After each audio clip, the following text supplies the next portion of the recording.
হঠাৎ করে খাল এগুলা মাটি ভরাট করে লাইছে। আমরা বাধা দিতে গেলে আমরা অনেক জাতের হুমকি হামকা দিছি। কিছু দুষ্কৃতিকারী অর্থের লেনদেনের মাধ্যমে এই খালটিকে ধ্বংস করা হচ্ছে। এই বিষয়ে এখনো অভিযোগ পাইনি, আপনার থেকে প্রথম অবগত হলাম। আমরা তদন্ত সাপেক্ষে ব্যবস্থা নিব। একসময় যে খাল দিয়ে চলতো বড় বড় নৌকা, চলতো কৃষকের সেচ কাজ, সেই শতবর্ষী খালের অস্তিত্ব আজ হুমকির মুখে। কিশোরগঞ্জের নিকলিতে প্রভাবশালীদের থাবায় নিশ্চিহ্ন হতে বসেছে ঐতিহ্যবাহী বেতিয়ারা খাল। এতে বন্ধ হয়ে গেছে পানির প্রবাহ, হাহাকার শুরু হয়েছে ফসলি মাঠে। আগে ফুল থেকে আমার জন্ম হয়েছে সেই খাল, এটা বড় বড় নৌকা চলছে। চলার পরে আমরা পানি আইসে গেছে, আমরা খুব সুবিধা হয়েছে। অনেক দূর হইয়া দূর ভর্তি সন্ত্রাস বাহিনী আইয়া এই খালটা বোঝাচ্ছে। ঈদের পরে দিন বসে খালটা। উপজেলার জারৈতলা ইউনিয়নের পশ্চিম পোড্ডাই এলাকায় এই খালের বড় একটি অংশ ইতিমধ্যে ভরাট করে ফেলেছেন স্থানীয় প্রভাবশালী ইমরান হোসেন। এলাকাবাসীর অভিযোগ, কোনো নিয়ম নীতির তোয়াক্কা না করে গায়ের জোরে দখল করা হচ্ছে এই জনগুরুত্বপূর্ণ জলপথ। এই খালটা ধরুন মাটি ফেলায় বাড়ি ঘর করে ফেলতেছে। আগে ধরুন করতে নৌকা চলছে, সব নৌকা চলছে, জমি ক্ষেত্রে মানে হানি দিয়েছে কালের থেকে, সব অনেক মারা যাওয়ার পথে হয়েছে। এই খালটা মুক্ত থাকে অনেক আলাদা জমি ধান চাষ করতে পারবো। সবকিছু খালিতে ফানি যায়, গান গেতে নদীতে কালাইছে, এই খাল দিয়ে ফানি যায় অনেক জমি চাষ করতেছে। আর যেটা বন্ধ হয়ে থাকা দেশ কোনো ধান ফান কিছু হইত না, সব বন্ধ হয়ে যাবে।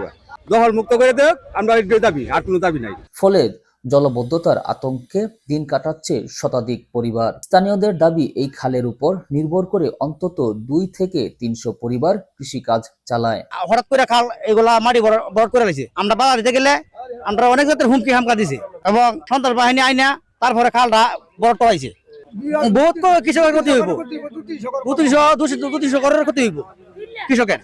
তখন এই খালটা আমরা চাই খালটা খনন হোক। শুষ্ক মৌসুমে সেচের পানির একমাত্র উৎস এই খালটি বন্ধ হয়ে যাওয়ায় এখন জীবিকার হারানোর ঝুঁকিতে কৃষকরা। অন্যদিকে বর্ষা মৌসুমে পানি নামার পথ না থাকায় স্থানীয় জলাবদ্ধতার আশঙ্কা দেখা দিয়েছে পুরো এলাকায়।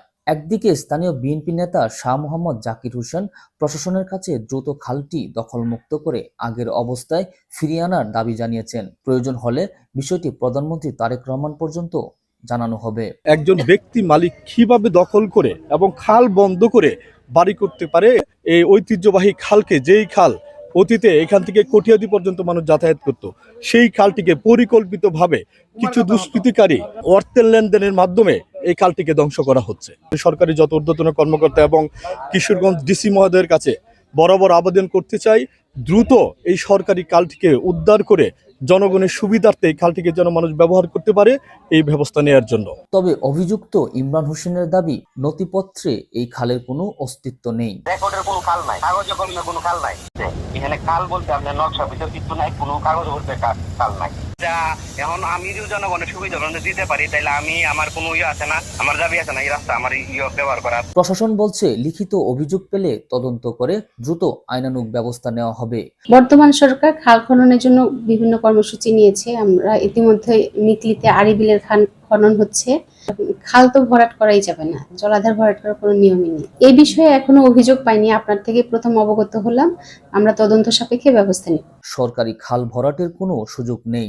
শতবর্ষী এই খাল কি তার হারানো গৌরব ফিরে পাবে, নাকি প্রভাবশালীদের দখলই হারিয়ে যাবে কৃষকের বেঁচে থাকার অবলম্বন? সেই উত্তরের অপেক্ষায় এখন নিকলিবাসী। এটা সরকার নাই, সরকারের জায়গা নাই এখানে কোনো, এটা নাকি ওরা কিনে দিছে। এই কাল বন্ধ হয়ে গেলে, কাল বন্ধ হইতে থাকে তো আমরা কত কষ্ট হইতাছে, হাজার হাজার মানুষের কত অসুবিধা। আমরা চলতে পারি না, পানি ছাড়তে পারি না।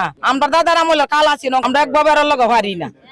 আমরা গরম মরণ হইব অঙ্কা, জমি জামা সবকিছু আমরা ক্ষতি হইতাছে।